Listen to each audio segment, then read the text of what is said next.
Welcome to Knowledge on the Go, the podcast brought to you by the PI Collaboratives team at Vizient. I'm Lindsay Mayer, Senior Director at Vizient, and your host for this podcast. Today, in part 3 of a series on workplace violence, we're discussing what happens post-event, specifically what you can do to support staff involved. Joining us today is Heidi Boehm, Behavioral Health Program Manager with the University of Kansas Health System in Kansas City, Kansas. Welcome to the podcast, Heidi. Thank you, Lindsay. I appreciate being here. Heidi, what was the case for change at Kansas to really take a deep dive and focus on addressing the care of staff after these type of events? So in July of 2021, we completed a survey with our staff to understand more about their perspectives of workplace violence. Each year, we do complete the Culture of Safety survey. Through this survey, we were able to learn from our staff how supported they felt after a behavioral event. And we asked specifically, did you receive support from unit's leadership? We also provided the opportunity for them to add any open-ended comments that they wanted to indicate who they did receive support from if it wasn't unit leadership. What we discovered through this survey was that there were some inconsistent practices related to providing support. We learned that there are units that do a really good job of providing this support. However, there were some opportunities identified. Thanks for sharing that, Heidi. And we all realize how important it is to gain the voice of the customer. So anything else that led your team to really put this to the forefront? Yes. So our people, our employees, are a key aspect of our formula for success at our health system. We can't take great care of our patients if we're not taking great care of our people. So prioritizing their well-being is something that is an absolute priority to our health system. So the reason that we wanted to put this to the forefront is that we know that events of workplace violence are continuing to increase across the healthcare industry, and we are experiencing that also in our place. And we wanted to make sure that we were connecting staff with the resources they need to reduce the stress and trauma that result from these events.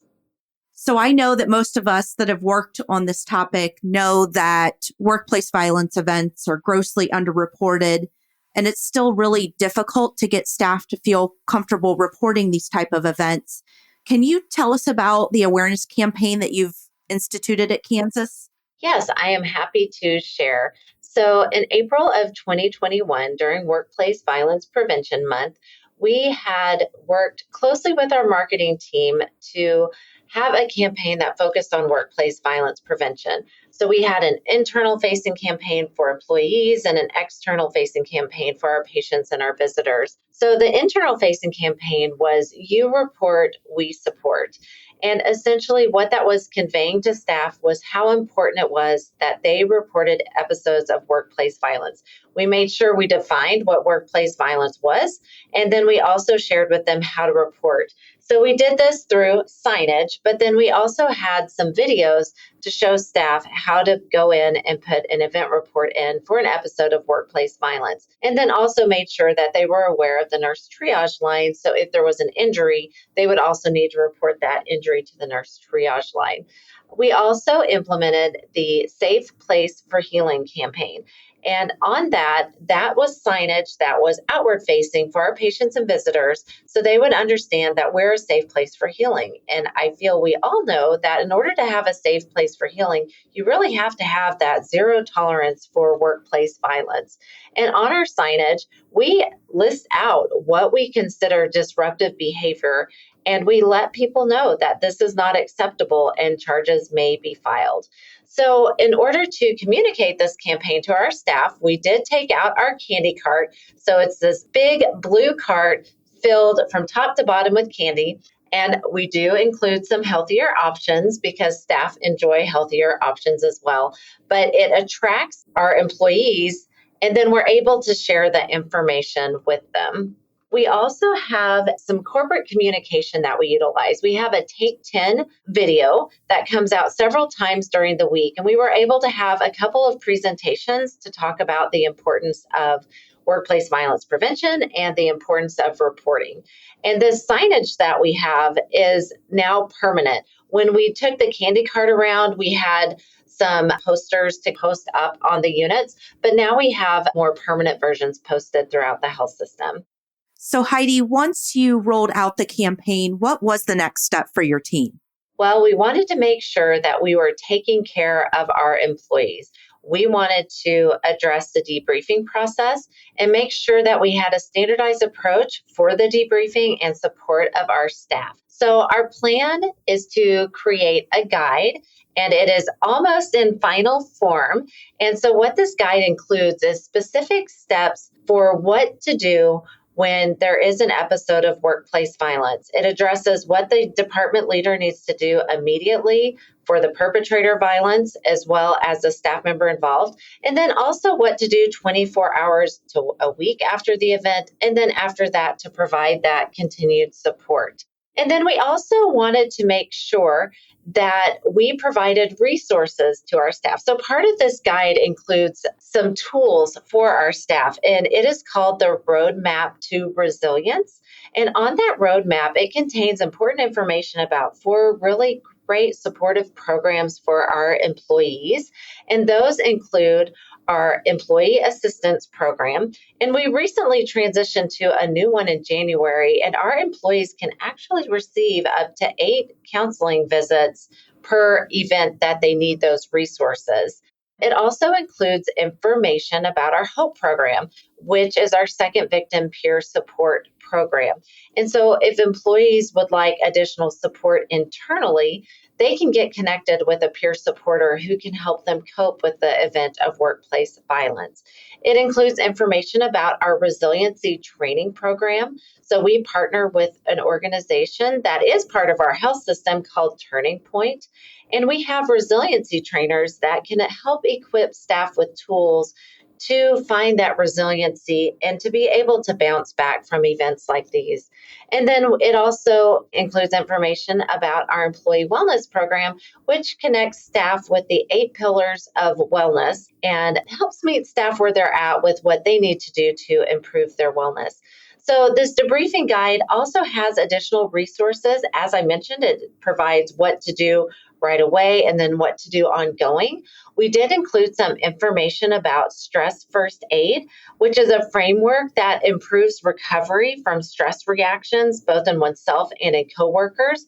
What we really liked about stress first aid is that it's public domain. It was designed for healthcare workers, and the training to learn the tools for stress first aid are only 30 minutes. So we wanted to use that to be able to provide that resource for leaders to be able to help support our staff when they experience workplace violence. Thanks for that, Heidi. And I know we've talked previously about how you check in with staff post-event. Can you tell us a little bit about your pilot program, the Patient Navigator?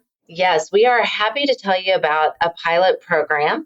We did a 2-week pilot in January for any employee who has experienced any type of employee injury. And the reason we did every injury is we wanted to evaluate the support process in general. During those 2 weeks, we did have 3 employees that had workplace violence injuries that were reported to our nurse triage line. And so what we did, we had Jill Velasquez, who is our leader of our Workplace Violence Prevention Committee. She called staff to check in on them to make sure that they were doing okay and to see if they need any resources. If she did have to leave a voicemail, she would follow up with the staff with an email. And 9 times out of 10, staff would call back and they expressed how thankful they were that they were checked on after this type of event. That's great, really providing that additional support to them and check-in.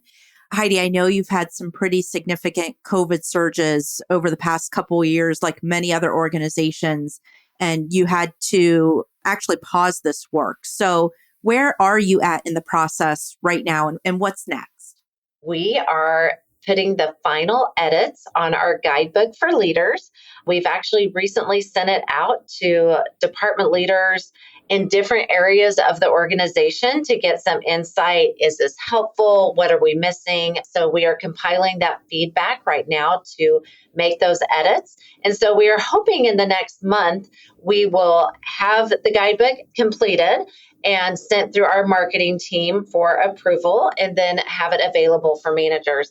This guidebook is going to be a phenomenal resource for leaders, but there's also training that needs to happen. So we are working with our education specialists to put together some training for leaders to actually have opportunities to practice and learn about the stress first aid and to practice the debriefing process. And Heidi, I think we know how important it is to collect data. Talk a little bit about what data you're thinking about collecting to monitor your progress. We plan on resurveying the staff regarding their perspectives of workplace safety and ask the same questions that we asked last year. We also want to evaluate how often are the services utilized through our EAP, through our HOPE team, the resiliency program, and the wellness program. And then we also want to look at turnover. Throughout the literature, you can see that workplace violence can lead to stress, it can lead to burnout, and it can lead to people leaving their organizations. And we know everyone comes across barriers. So can you tell us a little bit about what barriers have you and your team come across so far? So a couple barriers that we have come across, one would be time, but we are overcoming that barrier now, and we're thankful for that. I do think another barrier is really developing that comfort of leaders being able to provide that support, because workplace violence can be very, very traumatic and stressful for the employees that are victims of that. So it's developing that comfort and that skill set and being able to provide that support. But we're hoping to overcome that barrier through appropriate training of our leaders. And finally, Heidi, share what lessons you've learned so far from putting together this process. Well, we know that it is so important to equip leaders with the tools to be able to support their staff. Our staff have said clearly that they need support after these events happen. Everyone does cope with traumatic events in a different way, but we want to make sure that staff have a standardized response and that they know that they're cared about and that they know that there's resources available to them should they need them. Thank you for sharing your work on this important topic, Heidi. We know staff are the most important resource in healthcare, and it's really great to hear about the efforts to support them in these difficult situations. So Heidi, thank you so much for being here today. I really appreciate taking the time to discuss the importance on this topic. Thank you. Glad I could participate. Thanks again to Heidi Boehm for speaking with us today and to you for listening. For Vizient's PI Collaboratives team, I'm Lindsay Mayer. Please join us for more knowledge on the go. Subscribe today, like us, or send us your comments at picollaboratives@vizientinc.com.